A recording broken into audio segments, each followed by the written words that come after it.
Hello, fellow Movie Crusaders, and welcome to our latest episode of the Movie Crusaders Chat About. I am Sean Waskrug. With me, as always, is Brian Michaels, and we've got trailers, movie news, and a little mini spoiler review or just topic conversation of the newest Star Wars film. That's what we kind of have on tap for today. What's that? Star Wars show, not film. Show. Yes. Show. I don't know. Star Wars movies tend to feel like films, but we'll talk about that a little bit more once we get into it. But yeah, I would say with what we got to talk about, it's probably the most news stuff we've had lately, except for when it was like what was it that had all the movie news drop? It was some press thing. CinemaCon. It's like the yearly thing where the theater owners get to go and they kind of show them some stuff and announce some things. Yeah. So we actually have some actual worthwhile stuff to talk about. A lot of the stuff's kind of like in development kind of stuff, but it's enough for us to talk about. But first, we're going to go with trailers. There have been a slew of interesting trailers. Some of them are just full trailers of movies that we've already talked about as the teasers of, and others are movies that we didn't even know were coming out, and now we're like, okay, I'm interested in this.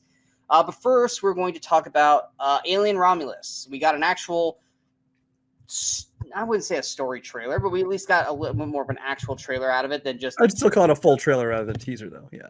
It is definitely a full trailer, but I wouldn't say it was a story trailer. I mean, I still don't really know the plot of this other than alien on the ship, fucking run kind of thing. But we got to see a little bit more from this. Like I said, you and I are both anticipating this one, mainly because of Fede Alvarez, who did the Evil Dead films, or he did the first Evil Dead.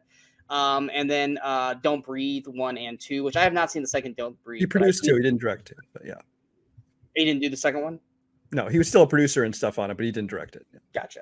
I know you're not a big fan of the lead in the film, but I don't really care about the cast because, like I said, when we went into the first Alien movie, I mean, I think outside of like a couple people, I don't think that cast was a huge cast when it came out compared to today. That's totally different. But I am more interested in how the xenomorphs are used in this film, how the horror aspects used in this film. And with someone like Fede Alvarez at the director's helm, I could not be more excited to see what they do here. Romulus is supposed to take place between the first and the second movie.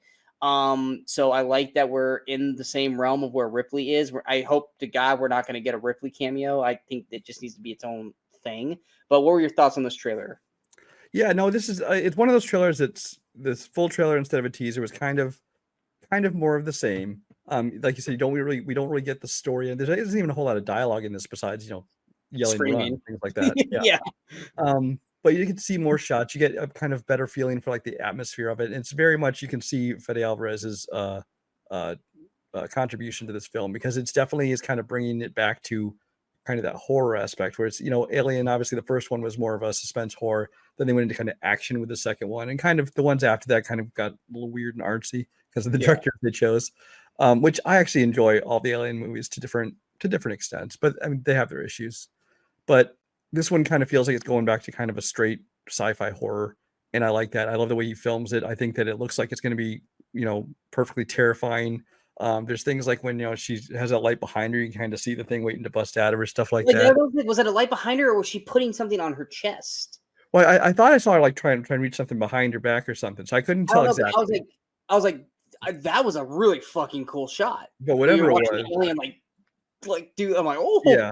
Shit. But whatever it was, maybe she was strapping something on, like some kind of medical thing, which is X-ray. I don't know what it was, but whatever it was, it just looked cool and justly terrifying. It looked fantastic. It made me wonder why wasn't this in Aliens? I'm not a fan of Kaylee Spaney at all. You're right about that. She was in Civil War, things like that. She was fine in like Bad Times at El Royale, but I'm not a huge fan of her. I wish I know Isabel Merced is in this. I kind of wish they had made her the lead because I actually like her quite a bit. So I'm hoping she isn't just alien fodder. Although I'm sure she'll probably die because the hero's got to be the final girl in this. But I'm still very much looking forward to this. I don't know if the trailer's upped my anticipation of it, but it definitely has kind of reassured me that it's likely to meet my expectations and not disappoint me. Here's what I'm liking from what I've seen so far, outside of the chest thingy, because that was like really fucking cool. Mm-hmm. it almost is almost kind of like on its own that the face huggers are just as much of a bad guy as the fucking xenomorphs. Oh yeah, you see more facehuggers in this than you do actual Oh, the xenomorphs. face huggers are being utilized to their fullest fucking potential. Like there's that one scene where it looks like there's like 5 of them like chasing them down the fucking hall. Like I was like, oh my god, are we actually finally making the face huggers terrifying? Because these are fucking terrifying things, but they're Yeah. not utilized in any of the Aliens films other than already just being on you. But now we're getting them like, oh, they're gonna fucking chase you. Like, holy shit.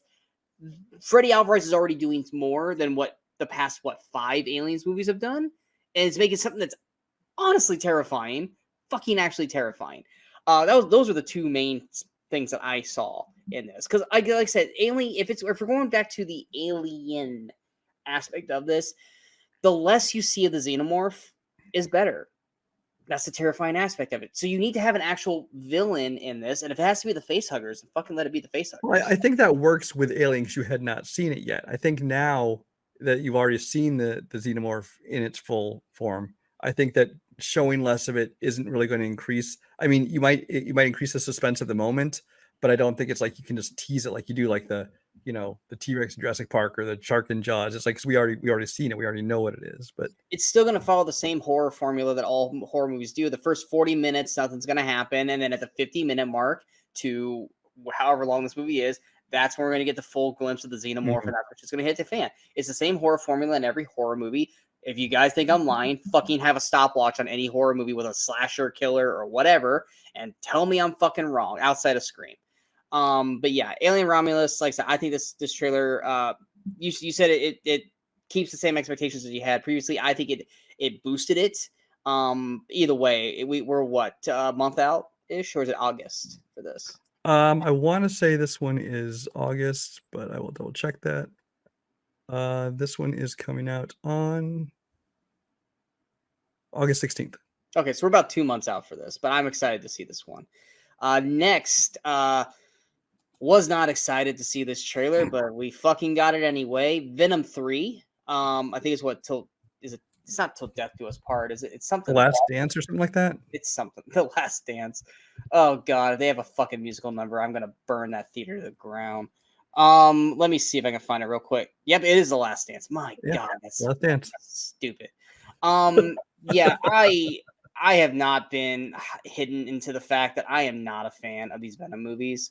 I love Venom, the comic book character. I think it's a great character. I do not like how they've portrayed Venom in these two films. I thought the first Venom movie should have been R.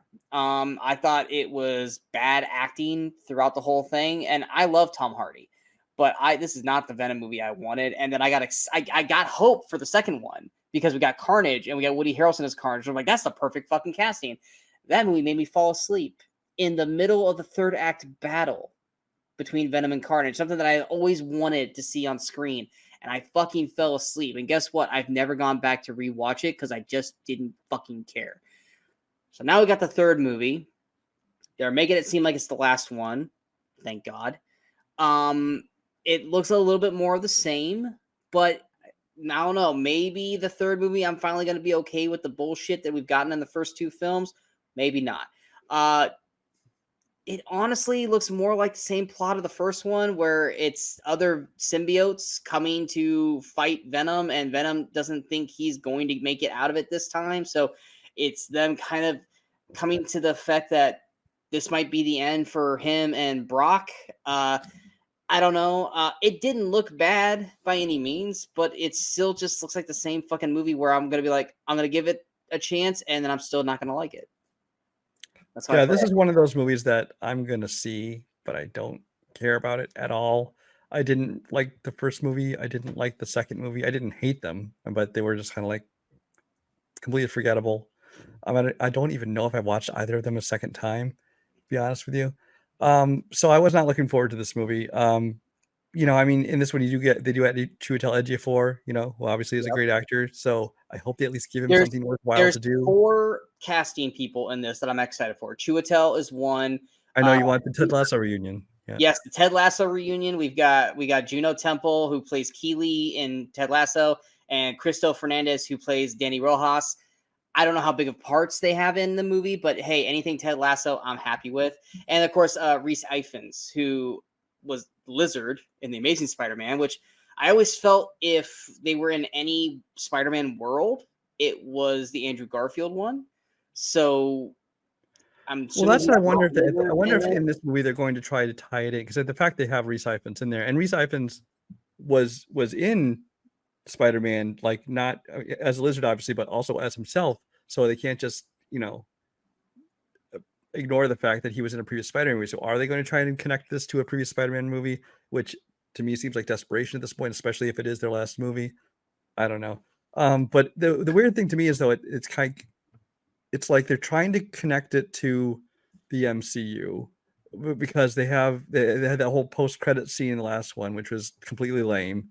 And then you have a continual post-credit scene in No Way Home, where he was in the Tom. That's what I meant. Sorry, that where he was in the Tom Holland universe. But it's like, and that's the scene that had Cristo Fernandez. Danny Rojas was in that scene, in that post-credit scene. That's right, he was. He totally was. Because I remember and it looks like he's wearing the same like Hawaiian type shirts. I wonder if they're picking up right from there. I don't know. It could be. But then you can't really connect it to the MCU because now you got Chiwetel Ejiofor in here. So I'm sure he's not playing Mordo. So it's like, it's like they want to have their cake and eat it too kind of thing. So it's like, I don't really care about this movie. I think that the tone of these movies is what really killed it for me, because they made it like this weird buddy comedy thing, which at times there are occasional amusing jokes. Like in this trailer, there's like the whole thing where he's like, "We are Venom," the whole thing where he like is like that. You know what that feels like to me? It feels like a Robot Chicken sketch of Venom, where they're like kind of making fun of it, and that would have been hilarious on there. But to have that be your movie, that's not what I want the movie to be. That should be a joke about the character. I still say this, and I say this with 100% truthful to this. If I want to watch a really good Venom movie, I'd watch Upgrade, which came out the same year as Venom, because Upgrade was what Venom should have been. Yeah, Upgrade was great.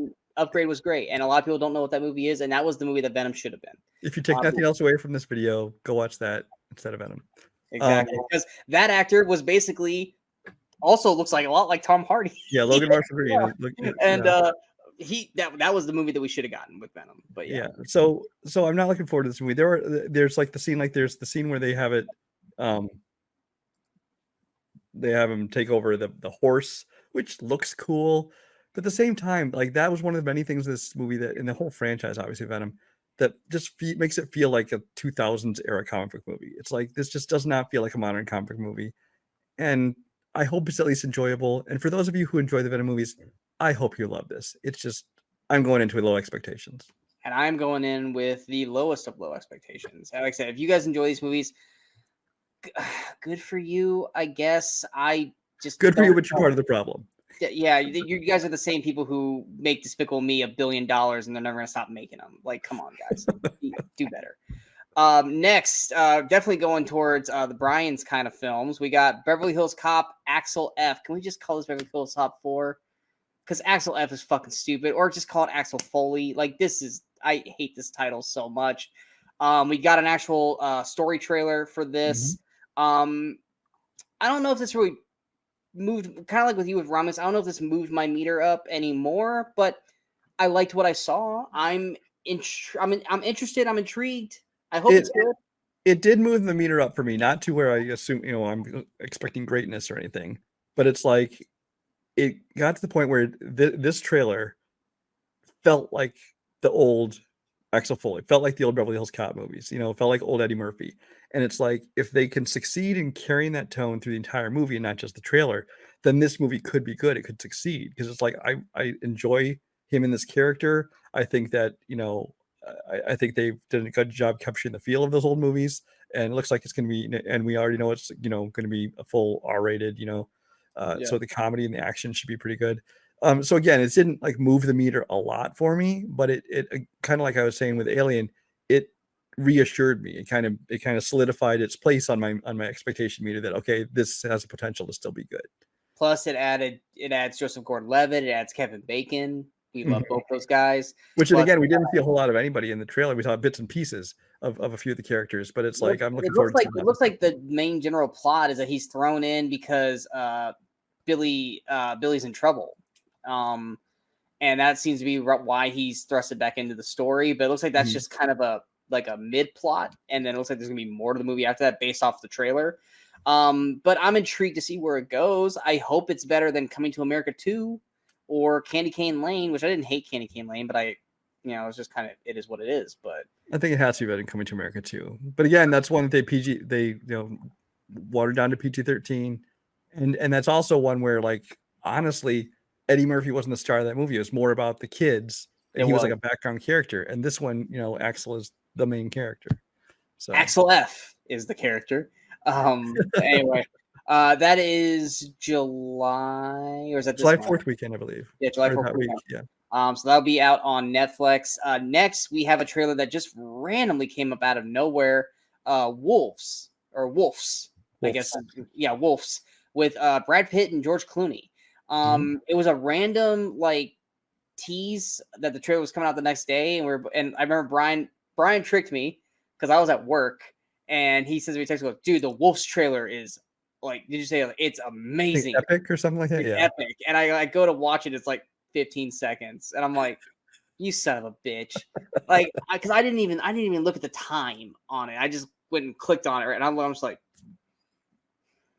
motherfucker. but we actually got the actual trailer for it. I feel like this movie can go one of two ways. It's either gonna be fucking funny and fun to watch, or it's gonna be dull and boring where it tries to be funny and it doesn't land.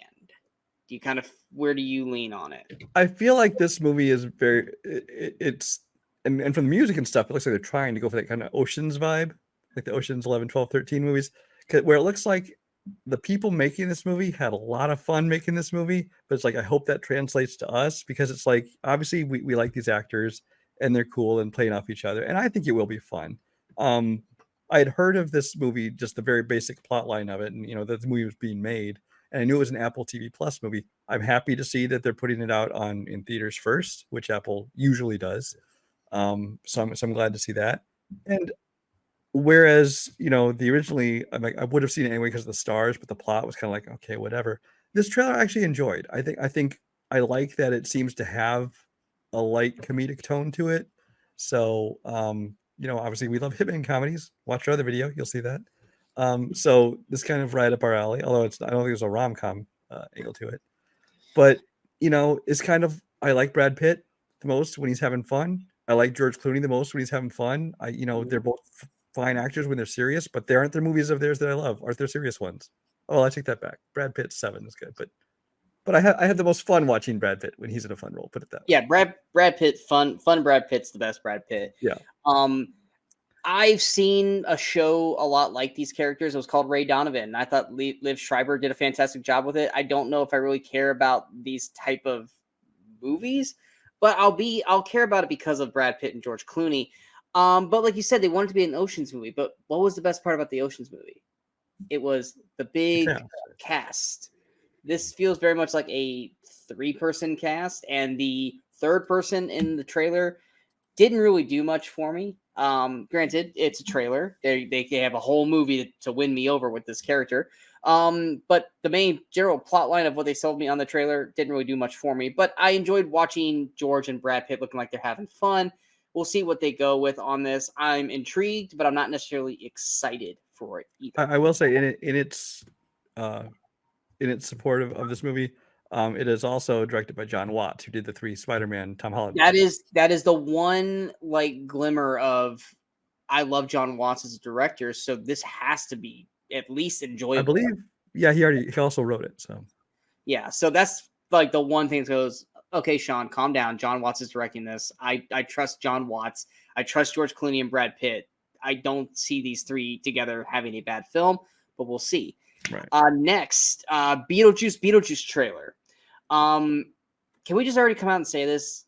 Even without this movie coming out yet, we're totally getting a third one. Beetlejuice. Are we not? I think it depends on how this one does. It would be one thing if they called it Beetlejuice 2. Knowing that you have to say it 3 times, we're totally going to get a Beetlejuice third film. I'm already calling it right now. So mark your calendars. There's going to be a third movie regardless. They're going to have to do it way faster than fucking 40 years-ish to do it because of Michael Keaton. But there's totally gonna be a third movie of these. But we got an actual story-ish of trailer of this. It looks all right. I'm excited to see Michael Keaton. I'm not necessarily excited with the plot. It kind of feels like we're doing the same fucking story all over again. What are your thoughts? Yeah, I kind of felt like I would never, I've never been really anticipating this movie. I love Michael Keaton in the role, but honestly, even when I go, I'm not going to watch the first movie. I'm like, the first movie's, it's fun, I guess, but it's not anything great. There are iconic moments in the movie, but the movie as a whole is average. Yeah, and then that for years they've been we're talking about making a sequel. At one point, it was Beetlejuice Goes Hawaiian or something like that. And then now this is coming out, and I'm like, great, Michael Keaton gets to be back in the role. He'll be fun. I'm sure he'll be good. Tim Burton's kind of style is I'm kind of over it, honestly. But whatever. They're going back to this world. I think that this trailer didn't do much more than kind of show you, oh, here's our cast of new and returning people. You get to see Catherine O'Hara, you get to see Justin Theroux, Monica Bellucci, Willem Dafoe, all these people, Jenna Ortega, obviously. This trailer did confirm, which I had already assumed, which is the funeral at the other one was her Delia's dad, Jeffrey Jones, because there's no way they were going to put him in this movie, so they just killed off his character to explain his absence. But other than that, I mean, again, it doesn't really tell us a whole lot, except that Jenna Ortega seems to be kind of the one who summons him, and she does it like in a bullshit joking manner with she doesn't believe it or something, and Delia's trying to stop her, and she says it what, and we don't really know much of where the story goes beyond that. I don't really know much more. I think nobody really cares about the story of this. If you're going to see this, you're going to see it, and the story's not going to make a difference. Like I say, I feel like they're just rehashing the same story because it looks like Beetlejuice still wants to marry her. Yeah. I figured he would probably go after Jenna Ortega, but it looks like he's still focusing on Winona Ryder in it. But like I said, I would hope so, because it'd be creepy if he's going for it. Well, it's creepy he's going for Winona too, though. So yeah. Exactly. I mean, they're of age in the movie, so it's Beetlejuice being Beetlejuice. It would make more sense that way. But yeah, I mean, I'm optimistic, but I'm not like, ooh, I'm so fucking excited for it, because the trailer didn't really do much to win me over, other than just give me a general okay idea. Yeah, I don't think the trailer did nothing for me at all. It's like I'm going to see it because I like the cast. Yeah. And I want to see where they take this. But the trailer itself, like the jokes and moments in the trailer, nothing. Yeah, I didn't really do much for me. Our last trailer is once again another movie that just kind of popped up out of nowhere. Didn't really know much about it, and then it just showed up, and I'm like, okay. And that is Dave Bautista's action comedy. I'll say comedy because at least there's laughable moments in the trailer. Killer's Game. Bautista with hair just looks weird. It always looks weird when he has hair. It looks so fucking weird. It almost looks like they like changed their they start trying to CGI his face with hair, and it's like it makes his eyes look weird. I don't get it, man. I've seen this man with hair. I've seen him in person with hair. But for some reason now, it just looks fucking weird whenever he has hair now. It'd be like if The Rock all of a sudden had hair. Like, dude, what the fuck? But anyway, the general plot of this movie is he's an assassin, and he meets Sofia Boutella and falls in love, and he's trying to get out of it. But then he finds out that he has a tumor or something, and he's going to die. And so he basically goes to a woman that he has wronged and says, hey, I want you to put out a hit on me and kill me. And then as soon as he does that, he finds out, oh, wait, they messed up the x-rays. You're not going to die. And now he has to basically fight against every single assassin on his way to try and kill him so he can survive and stay with the woman he loves. Did it sound like I just explained the whole entire film? I did. Why? Because the fucking trailer did it. But cast-wise, you've got Dave Bautista, you got Pom Klementieff, so we got Drax and Mantis back together again. We got Sofia Boutella, who's someone we both like. You got Ben Kingsley, so we're really sticking with some Marvel people here. Terry Crews, who I personally love, so I'm always down to see him doing more in general. It looks fun. Also, for me, staying with my wrestling side, Drew McIntyre, he's in this movie. I don't know how big of a part he's going to be in. He's probably just going to be a random assassin, but that dude looks like a fucking movie star, and I hope he actually has fun with his role. But yeah, it looks fun. It looks fun. You said you had an issue with Batista's acting, which is weird because that's something that he's actually really fucking good at. With acting, You I don't said think that, yeah. I don't think he's a great actor. I think that he has done a great job. Him and his agent or whoever is helping him decide what jobs to take has done a great job of picking projects for him. Because whether it be Guardians of the Galaxy or Blade Runner or his role in, which one was it, Skyfall, one of those James Bond movies, Spectre. Spectre. Yeah, I think, and even Knock at the Cabin, things like that. I think he's done a great job of picking roles that fit him. And even in this one, I think that this is a role that I think kind of fits his level and style of acting. And I don't think he's a bad actor. He's not going to win the Academy Awards or anything, but it's like I think this one has him doing a little bit more acting than usual. I think he's fine. But I really think that I like the story of this. Although it's funny because I just rewatched a movie today called Short Time. It's an 80s movie, or 1990 actually, with Dabney Coleman.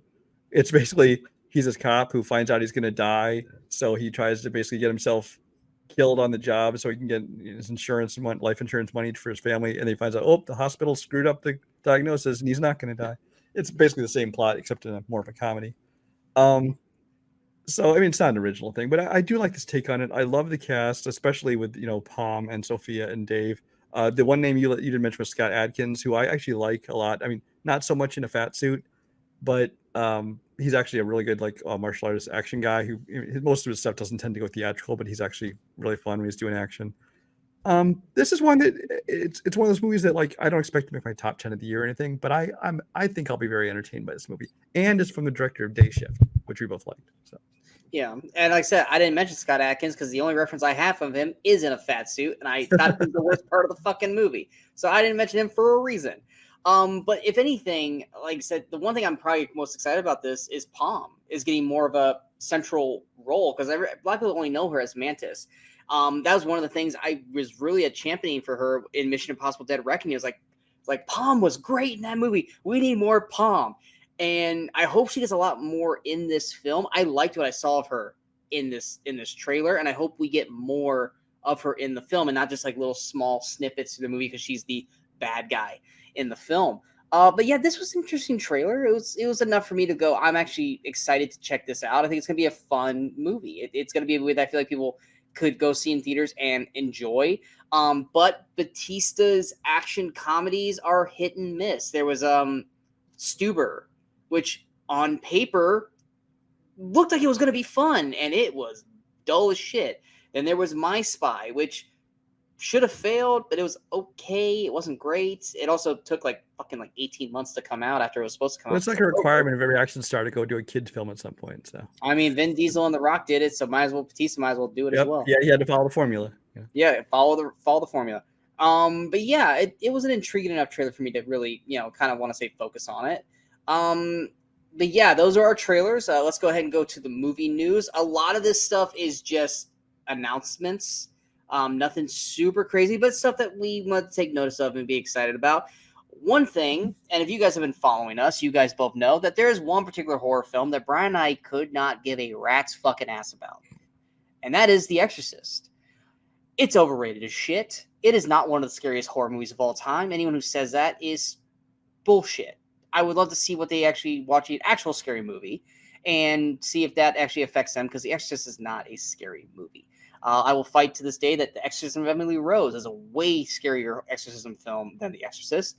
But I digress. The reason why we're talking about The Exorcist is because they announced that The Exorcist is coming out with another movie. And no, it is not a sequel to last year's shitty, what was that one called? Exorcist... Believer? What's that? Exorcist Believer, I think that's what it was. Which I was looking forward to because I like Leslie Odom Jr. Yeah. But no, it looked promising, but it fucking sucked. But they announced that they're making another Exorcist film, and they're starting over with a revamp. But the reason why we're excited about it is much like with Emily and Romulus, we are having one of the best horror directors out there right now, Mike Flanagan. For anyone who doesn't know Mike Flanagan, I feel sorry for you. He did Haunting of Hill House on Netflix, Haunting of Bly Manor, Midnight Mass, Midnight Club, and last year's The Fall of... oh, God. I never get the title right. Fall of the House of Usher. Yeah, The Fall of the House of Usher, which are all great Netflix series. And, of course, one of our favorite films of the last few years, Doctor Sleep. Mike Flanagan is fucking awesome. Two other movies I would also want to throw in there: Gerald's Game and Hush, both, which is not on Netflix anymore. I think it's getting redisputed and actually getting released on Blu-ray and DVD, which that is definitely a buy for me. But yeah, Mike Flanagan is a great horror director, and you have just made me interested in an Exorcist film. I would never care about watching the Exorcist movies. I'll watch The Pope's Exorcist with Russell Crowe or The Exorcism, which comes out in a couple weeks with Russell Crowe. But I would not give a flying fuck about The Exorcist until now. This alone with Flanagan at the helm has now popped into my anticipated. Just because I know what he's capable of. I know you're not as excited as me, but you are definitely intrigued by it, are you not? Oh, yeah, because Exorcist, I never liked the first one. I might have watched 2 or 3. I don't think I watched them both at some point in my life, like a long time ago. The best Exorcist of anything out of that franchise is the TV show that went 2 seasons. Oh, with Gina Davis, I believe, was that? Yes, that was actually good. I actually would recommend it. Yeah, I don't care about the whole franchise. When Believer came out, I decided to give it a shot because I liked some people in it and things like that. Turned out to be crap. So I was like, and the trailer for that was really good too, but it turned out to not be good. So I'm like, okay, I don't care about The Exorcist. I'm not giving it another shot. If they make a sequel to this, I'm not going to bother seeing it. Like you, the only reason I'm intrigued about this is Mike Flanagan, because he is a great horror director. I'm sure he'll cast a lot of his usual. He likes to use the same players over again, so we'll probably see Carly Gugino in there. We'll probably see isn't his wife the one from Hush? Yeah. I'm sure we'll see at least. I don't know if they'll be the stars of it, but we'll see a lot of the same people in it. So, and I think it's also he's doing it in conjunction with Blumhouse, I believe. So with Blumhouse, sorry, not Blumhouse. Makes sense. So it's got a good pedigree to it. So it's at least now on my radar as something to check out. Whereas before, I would have just written off of it extra film. Yeah. Next, we have the title and some casting news for the third Knives Out movie. It is called Wake Up, Dead Man. I don't know if it's like Wake Up, Dead Man, or just Wake Up, Dead Man. Wake Up, Dead Man. Exactly. So we don't really know where it's going for there, but we are fans of the Knives Out films. I loved the first one, and I loved Green Onion. Glass Onion. I love Green Onions too, though. Honestly. Yes.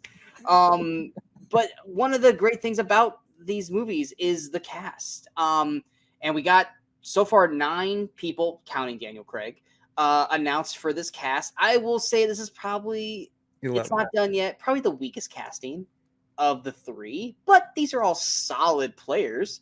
But it doesn't pique my interest like the first 2 films did. But I think these Knives Out films run into the same problem like Harry Potter and Marvel. It's like we've cast everybody. Who's left? There are people we can be finding. Now, this is more of a younger cast to a point. So far announced outside of Daniel Craig, we've got Glenn Close, we got Andrew Scott, who I love, Josh O'Connor.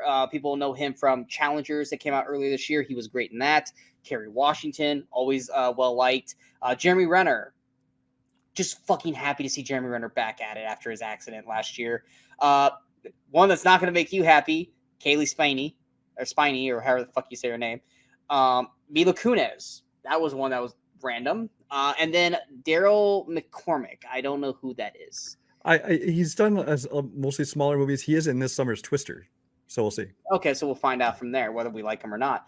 That's the cast so far for it. We do not know what. Oh, there's 2 more. Josh Brolin, Thomas Hayden Church. I like Brolin. I'm not a big fan of Hayden Church though, but Hayden Church I like when he's doing comedy, which these tend to be kind of a little bit comedic to it. When he does serious roles, I'm not a big fan of him. So. Yeah, we do not know anything about the plot yet. We do not know who any of these characters are playing outside of Daniel Craig, but we are always here for it. Do we know if this one's going to be a Netflix duo, or are they going to go back to just the? Well, this is part of this whole Knives Out thing is part of his these 2 films. I think a third one too after this. It's part of his Netflix deal, so it's going to be a Netflix film. Going to do just like Glass Onion. Now the last one got a small theatrical release. I feel like this time they will probably give it a longer theatrical release because they left a lot of money on the table because that made some good money in a few weeks. In the 2 weeks I think it was out, or 10 days I think it was. So I feel like this. So I'm sure it will get a theatrical release. The question is just how long. Glass Onion would have made so much money Yeah, if they just would have I kept. agree with you. I think this is by far the weakest cast of the three. Now they might not be done. I don't love it. There's some people in there I like, but none of them are like ones like, "Ooh, I'm so happy to see this person in this movie," like the last two movies were. But obviously I'm still going to see it. I'm still looking forward to it. I think it'll be good. We'll see who else gets announced though. Yeah. Our last piece of news, and this one I'm just generally excited for. We've heard about this show for since the last movie came out, but we didn't really know what it was going to be or who was going to be in it. But they announced that Bill Skarsgård is returning as Pennywise the Clown for the TV series. I want to say it's going to be on Max. Welcome to Derry. What's that? I believe it was Max, yes. Is Max, yeah, which makes sense.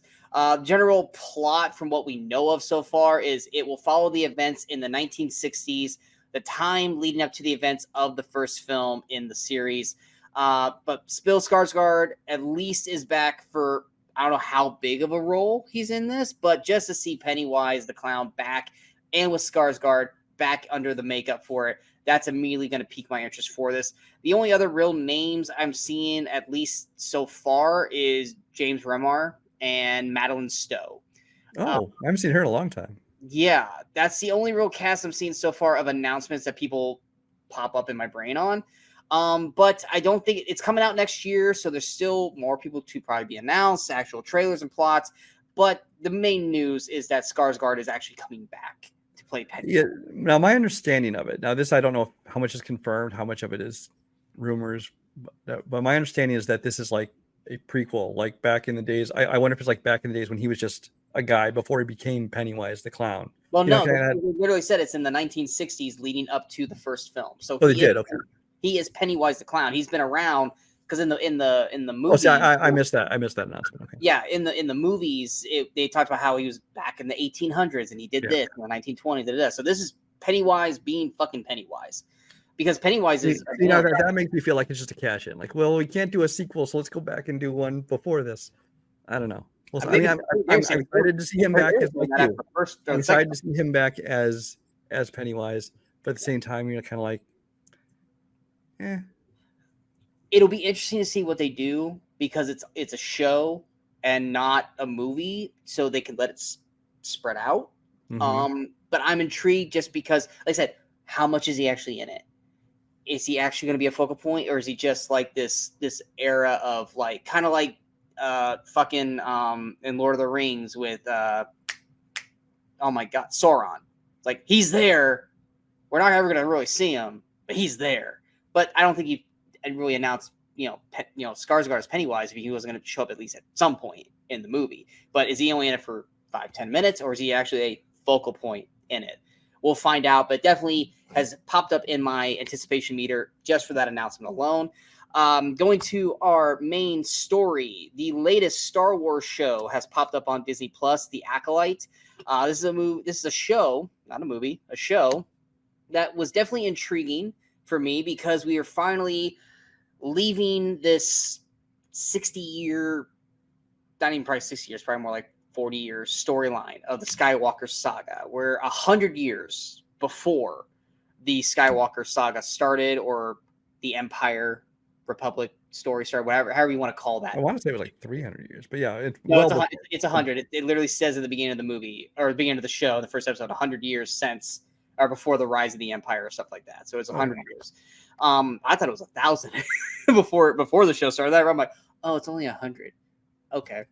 But anyway, they got the first 2 episodes out this past Tuesday.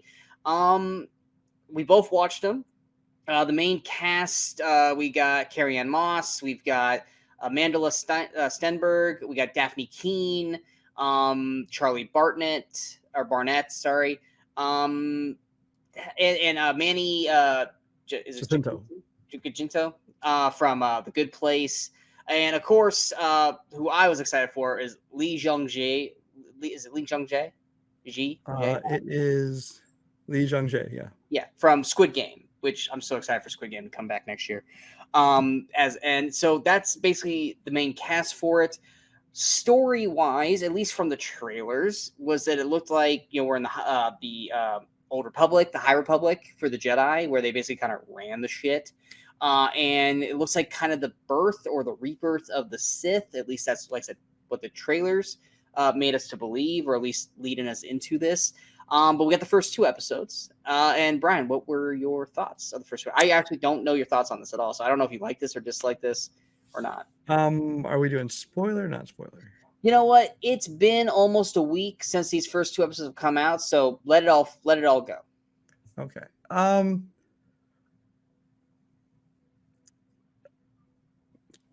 always said that I feel like the Star Wars TV shows have felt like fan fiction, like well-funded fan fiction with big budgets. This one, honestly, it didn't feel like that. But you know what this one felt like to me? This one felt like the old like syndicated TV shows of like the late 90s and the 2000s. It's just something about it. I don't know if it was the way it was filmed or just kind of the kind of small feel of some of the sets, things like that. It didn't feel like a big event, like kind of Star Wars universe film kind of thing, like what they've done with Andor and some of these things that feel bigger than just a TV show, or some of the Marvel ones have felt bigger. So it felt a little small to me. The cast is kind of hit and miss for me. I think Amanda is fine. I think early on in the episode, I thought she was kind of atrocious acting. So she was like doing a little pose and being like, attack me, and just kind of felt really attack me with all your strength. Yeah, she did this weird pose. It just felt like really bad acting. Things that as it got later into the show and you kind of she's playing the 2 different characters. I thought she did a better job as the thing went on. I do think it's funny that she's like when she's with, was it Carrie-Anne Moss? She's fighting, and then like she got the mask on the whole time, and she doesn't recognize, has no idea who she is. But the minute the mask comes on, she's like, "You like."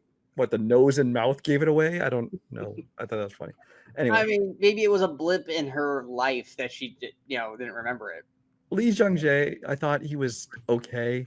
I'm not blown away by him like a lot of people seem to be. Honestly, who I really liked in this show, I liked Manny Jacinto, but maybe that's just because I like him. He's kind of playing the same character almost from The Good Place. He kind of is, yeah. He was also in Top Gun Maverick, but a very small role in that one. But I liked his character in this one. And I liked, I believe his character's name is Yord. Charlie Burnett. Yeah, I liked him, honestly. I just felt like something about both his acting and his character, I really liked that. So the character's kind of hit and miss. The story, I don't know. It's got me intrigued enough to continue watching at this point. But again, it's not like, must-see TV kind of thing for me. But that's my general thoughts. I'll let you go ahead and talk about it. You are not the only person that has thought about this in the same mindset of the TV show aspect of it. Because, and I'll say this right now, Brian and I tend to be on the opposite sides of the argument here when it comes to the Star Wars shows. Brian has not been a big fan of Disney Plus Star Wars stuff. I have. I really enjoyed Obi-Wan Kenobi. I enjoyed Andor. I enjoyed the Bad Batch. I love the Clone Wars and Star Wars Rebels, and I still love the Mandalorian. Brian is kind of not so much anymore, but that's because he doesn't like Grogu. I love these shows. They're not all good, Book of Boba Fett, but I am excited every time they come out. And they do feel like big fucking events, movie events. Like you could see the budget, you can see the love and the care they take into it. Acolyte, it's not that they got lazy with it. It's not that they don't have a budget with this, because they fucking do. But yeah, it does feel like a TV show and not like a big spectacle event kind of thing. And I'm not saying that in a negative way. It's just a very noticeable way. It could work in its favor. It might not. But right now, it definitely does feel different, and I can't decide if it's a good different or a bad different. It just feels different. I'm kind of with you on the cast, except you left out Daphne Keane, who actually really left out Daphne Keane, which actually I think she might be one of the reasons it feels small to me, like feels like a syndicated TV show, because she looks Star Wars. She looks like a Star Trek character. Honestly, I think the makeup and the look they gave her is very super Star Trek, and I also just really didn't like her much in the show. I love her in Logan. I've never seen, like, I know she did that other TV series. Was it His Dark Materials? Was it? Yeah, those Dark Materials. One of those fantasy TV shows. I never saw that one, so I can't judge her acting other than Logan. But in this one, it's like obviously she didn't have a whole lot to do, but I just really didn't like the look of her and her character, so she didn't do much for me. And the one other one I want to mention I left out. There's the Jedi who's kind of sitting there floating where she's trying to attack him. He's got like a force field up or whatever. Yeah. Which is clearly a young dude in a really bad fake beard and fake receded hairline. And then actually, if you look at the actor who plays him is a young dude, and the first thing that pops up if you search for him is a character from this movie with him looking much younger, like his normal age. So it's like, if you had to age him, couldn't you better? This looks like a high school production where they dress somebody up to try and look like an old person in a show. It's like it was just the worst makeup in the world. Anyway, go ahead. You not know who that actor is? I don't know who that actor. He's from Game of Thrones. He was King Tommen. I don't know who that is. The younger brother of Joffrey, the one who like becomes king after Joffrey dies. Oh, okay. The one who actually marries. Well, he makes a bad old person. I think it's because there's going to be flashbacks. There's clearly going to be flashbacks. It's like everyone's freaking out about Carrie Ann Moss. How did they really push her so much in the show, and then they kill her off in like the first scene? It's like, well, because they fucking did that with Drew Barrymore and Scream. Well, yeah, but not only do you know she's coming back because who she is in the trailer for the show, there are many scenes, including her with standing next to that guy in his younger version. Yeah, and it's in the trailer, so it's like clearly she's come back. Settle the fuck down, people. Yeah, and she very much is basically kind of Trinity in this movie. She's basically doing Trinity in the first scene, which I'm fine with. Yeah, well, exactly. I'm totally fine with, because one thing that was really cool about the show that I was liking was that this is very much a martial arts movie or show. It's very much martial arts. There's lightsabers, not so much so far. There's a lot of hand-to-hand combat. And I was here for it. I was like, you know what? I don't really see a lot of hand-to-hand martial arts fighting in Star Wars. There's a lot of. I love the way that the Jedi, both with Carrie Ann Moss and with Lee Jung-jae, I'll learn the character names eventually. But I like that half the time they weren't even fighting back. They were just like making them look like a fool by avoiding all their shots. You know, little simple movements to make them all move. Soul of course, then they pull out these things like, a Jedi never pulls out his weapon unless they're ready to kill someone. Like, that's never been a thing. Maybe back then it did. Maybe back then it was. I don't know. So you got to remember, we're in prequel territory. We're 100 years in the past. Master Soul is his name in the movie, and or in the show. I keep saying movie. I thought he was great. I thought he fit right in the same dialogue of what all the Jedis are, which is kind of like dry wood, but that's what the way the Jedis are, except for Samuel L. Jackson. So I thought he fit in right at home as the Jedi there. I thought he was just this wise character. And let's put this to bed right now. This is 100 years. I think we all know Yoda's going to pop up at some point. Yoda is around at this point because Yoda's like 900 years old. Yoda's going to pop up at some point. I'm not expecting him to pop up at some point soon. But if this is going to be a High Republic Jedi show and Yoda does not show up, that almost makes no sense to me. Because he was definitely around. He was definitely there. If he doesn't show up, you're trying to make a point not to use him or show up at that point. But I feel like I hope he, obviously I think he does have to show up just because he would have been involved. But I hope it's just like one episode, a scene, just to show he's in this universe. But I don't want him to become a focus. I'm totally fine with that. He does not need to be Grogu and completely take over the show. But to not show Yoda at all is a big glaring, like, you're telling me Yoda wasn't a part of this. Yoda's totally a part of this. But I was definitely intrigued with where it ended, because we have a Wookiee Jedi. I really, really am intrigued to see where this goes. I hope it actually is not like a Carrie Ann Moss thing where she's only in the first 10 minutes and then boom, she's gone. I hope this is an actual character that's actually going to stay through this.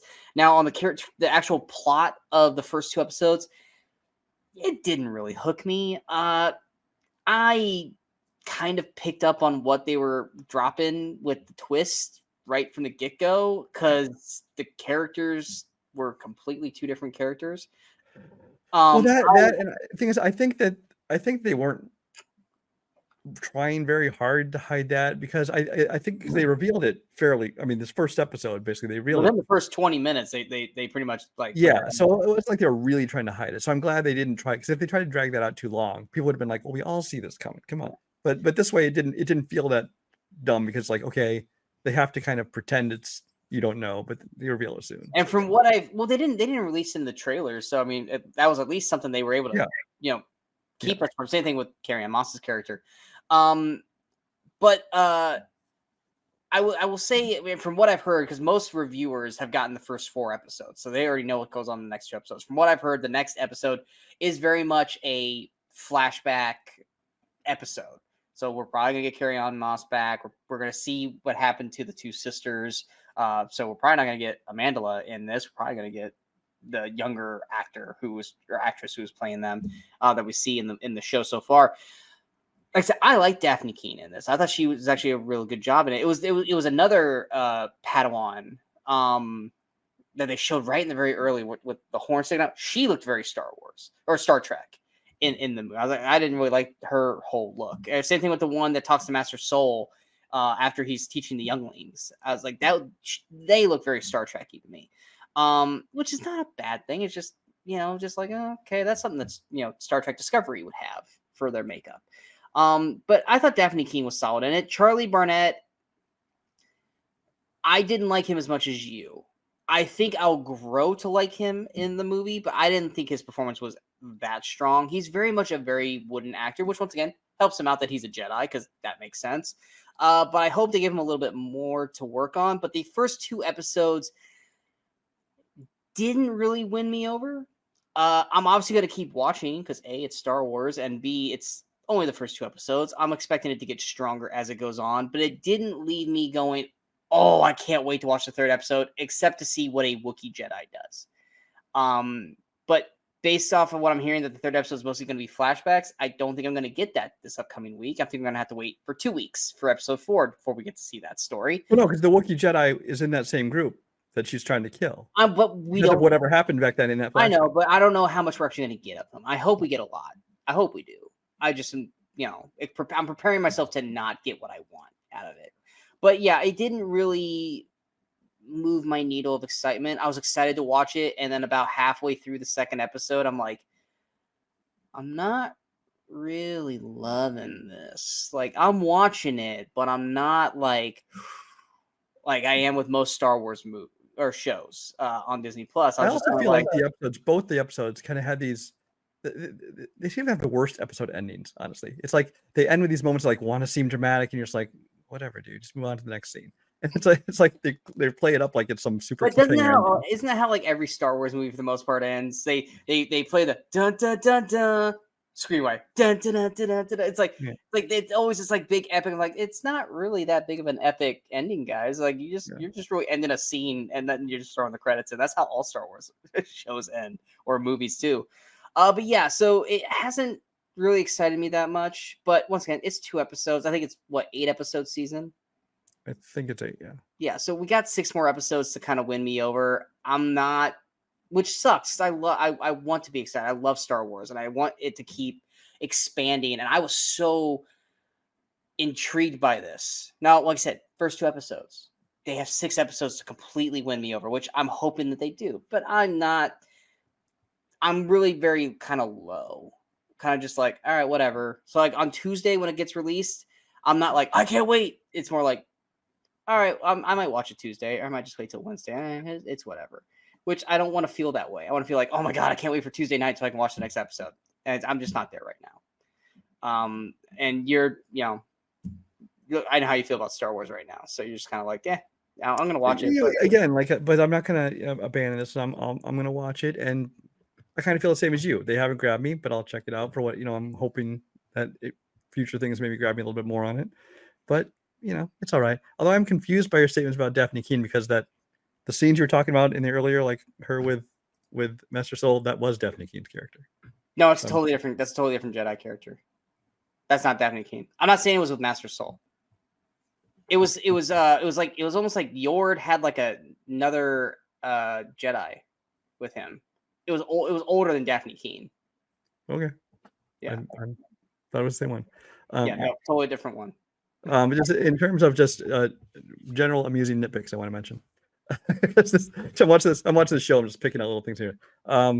First of all, when Carrie Moss's character gets killed, Indara, sorry, when she gets killed, everyone in the world saw that kill coming except her. She's supposed to be this great Jedi with great reflexes and stuff, and then she does this thing to distract her down here and just keeps staring down there while she gets stabbed. It's like, come on, there's no one in the world that didn't see that coming. Why didn't she see that coming? Whatever, is what it is.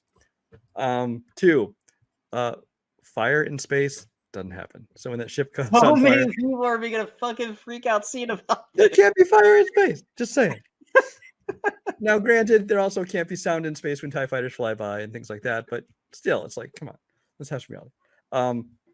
Of all the people to bring back, Nemoidians was an interesting choice, but although they did seriously tone down the accents on those characters. Yeah, I mean, when I saw them too, I was like, are we really doing the Trade Federation thing again? Like, do we really want these characters back? Only 2 more things, and these are just like fun little nitpicks I had found. When after the ship crashes and they go down and I think it's Jordan says clearly someone's been here. Or no, I think Jackie, Daphne Keen's character, says clear someone's been here, and he's like, scavengers, Padawan. And it's like, well, 3 minutes ago up in the ship, you did a scan and said there weren't any other life forms down there, so you know there hadn't been anybody else there. Just saying. I know these are nitpicks. I don't care. The last thing I want to say though, when Yord is like, when they're all watching out, when they're trying to catch May, and like they're all kind of staking out that area where they know she's coming, Yord is up on this balcony directly overlooking like where they're fighting in there, and he has these binoculars when he's standing right above them. The binoculars don't even magnify anything. It's like, what? You're just watching them. Again, just silly little things I found. It's like, I don't know, nitpicky. Anyway, sorry, waste your time.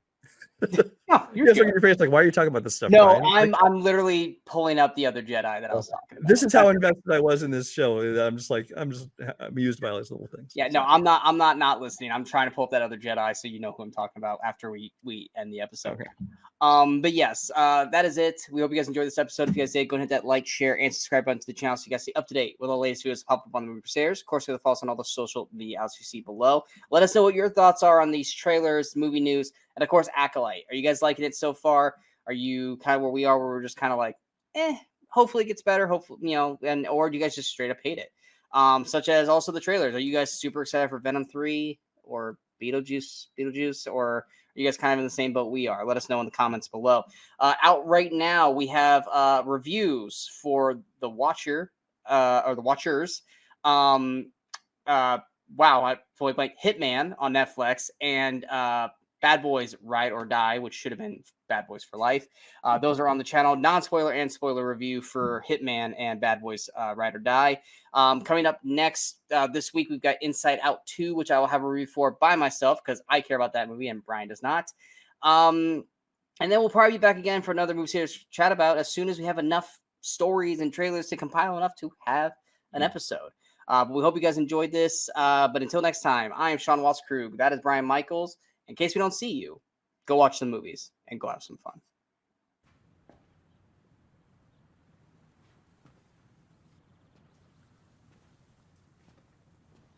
You're still here. It's over. Go home.